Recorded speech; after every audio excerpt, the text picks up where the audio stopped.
Hello, how are you? Welcome to the show. मैं कनक बिश्नोई, लोगों की कहानी कनक की ज़ुबानी हाजिर हूँ फिर एक नई वीडियो लेकर, एक नया मनोपॉल लेकर। तो सबसे पहले तो आप रामनवमी की बहुत बहुत शुभकामनाएं। रामनवमी का त्यौहार, राम जी का जन्म उत्सव हम सबके लिए एक बहुत ही खुशी का त्यौहार होता है एक्चुअली, कि राम जी की झांकियाँ देखने के लिए मिलती है, राम जी का बाल रूप देखने के लिए मिलता है, राम जी का बड़ा रूप देखने के लिए मिलता है। और अगर सच कहूँ तो राम जी के जीवन से भी हमें बहुत कुछ देखने के लिए मिलता है।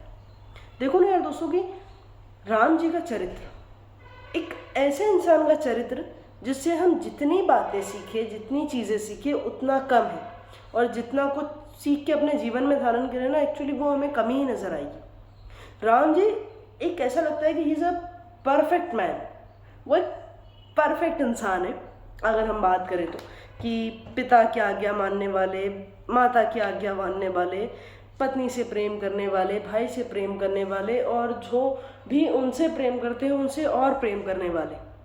राम जी के चरित्र से ना बहुत सारी चीज़ें सीखने के लिए मिलती है, लेकिन कुछ चीज़ें जो मुझे पसंद है एक्चुअली, और जो मुझे लगता है कि हमको उनके जीवन से सीखनी चाहिए, वो कुछ चीज़ें ये रहती हैं। जैसे कि हम अगर बात करें कि सिर्फ उनकी माता जो कैकेयी थी, उनकी माता कौशल्या थी, लेकिन कैकेयी जो थी, जो उनसे बहुत प्रेम भी करती थी, लेकिन कैकेयी के मन में इच्छा ही कि राम को वनवास मिले और भरत जी जो हैं वो राजगद्दी पे बैठे और राज सिंहासन और पूरा राज संभाले। ये बात जब उन्होंने दशरथ जी से कही, तो दशरथ जी ने तो ये बात कही नहीं, लेकिन जब ये बात राम जी के कानों में पड़ी कि उन्हें वनवास मिलने वाला है और उन्हें ये सब छोड़ छाड़ के जाना है, तो अब उन्होंने सिर्फ पूछा कि इच्छा किसकी है, तो उन्हें पता चला कि उनकी माता कैकेयी की है। तो उन्होंने बिना कोई सवाल किए, बिना कोई पूछे कि ऐसा क्यों और क्यों मुझे छोड़ा जा रहा है, जबकि अगले दिन वो राजा बनने वाले थे, उनका राज तिलक होने वाला था, पूरा राज्य उनको मिलने वाला था, उन्होंने उसी रात वनवास जाने का तय किया। उन्होंने ना कोई किसी से सवाल पूछा, ना किसी से जवाब मांगा, सिर्फ अपनी माता और अपने पिता की आज्ञा का पालन किया और वनवास जाने के लिए तैयारी करने लगे।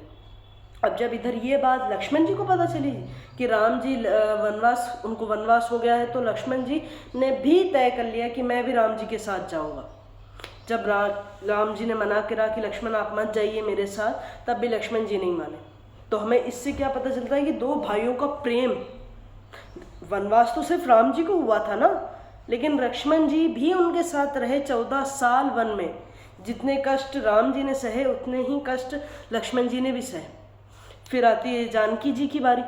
जानकी जी भी राम जी के साथ वनवास में गई, जबकि दशरथ जी ने उन्हें बहुत रोकने की कोशिश की थी कि बेटी सीता तुम मत जाओ।